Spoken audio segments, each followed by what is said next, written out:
Pernah nggak sih kalian lagi lihat sebuah karya seni terus ngerasa, kayaknya ada cerita lain di baliknya?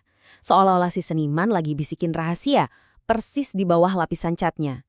Nah, selamat datang. Dalam beberapa menit ke depan, kita bakal belajar gimana caranya dengerin bisikan itu dan ngebongkar pesan-pesan rahasia dalam dunia seni. Itu loh perasaan yang bikin penasaran, yang bikin kita ngerasa kayaknya kita belum dapat cerita lengkapnya waktu lihat lukisan itu. Percaya deh, kalian gak sendirian. Perasaan itu justru kunci buat ngebuka dunia yang sama sekali baru. Dan ini tuh bukan imajinasi kalian aja.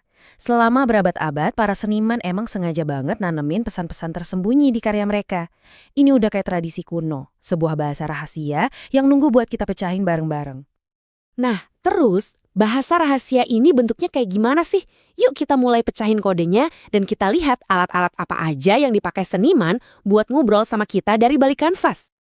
Pesan-pesan ini tuh bukan sekedar coretan iseng ya. Semuanya diperhitungkan. Dan biasanya jatuh ke salah satu dari 3 kategori utama ini. Ada yang pakai simbol rahasia, ada yang pakai kode tersembunyi, atau malah kritik sosial yang disamarin. Oke, kita bedah satu-satu ya. Simbol rahasia itu bisa sesimpel gambar tengkorak yang ngelambangin kalau hidup itu sementara, kayak di lukisan vanitas.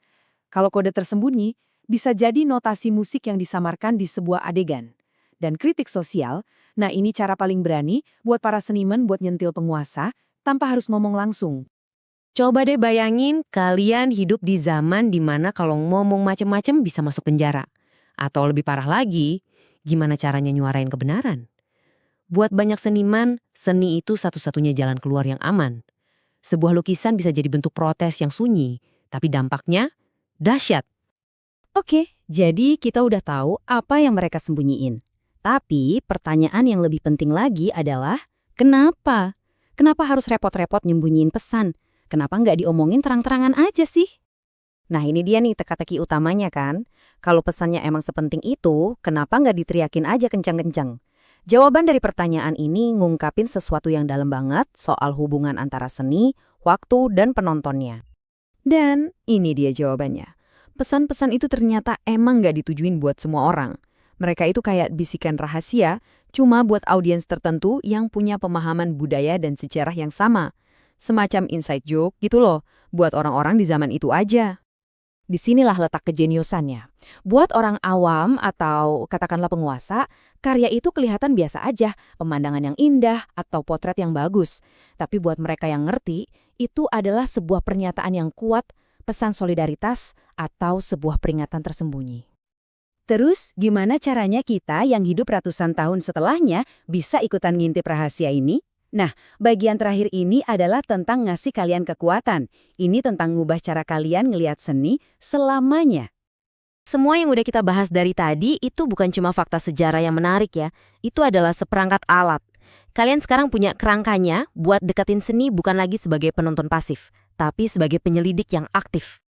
Gini nih, 3 langkah simpel buat jadi detektif seni. Langkah pertama, jangan cuma ngeliat, tapi amati. Cari detail-detail yang aneh atau penempatan yang janggal.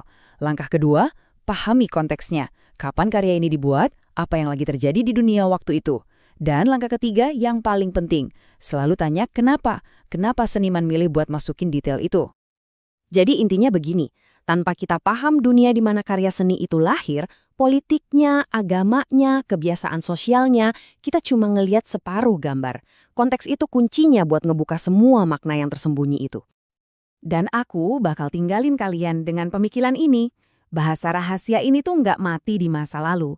Iklan, film, bahkan meme, semuanya penuh dengan pesan tersembunyi. Jadi lain kali kalian lihat sebuah karya seni atau bahkan papan iklan di jalan, coba berhenti sebentar. Tanya ke diri sendiri, cerita apa sih yang sebenarnya lagi coba disampaikan ke kita?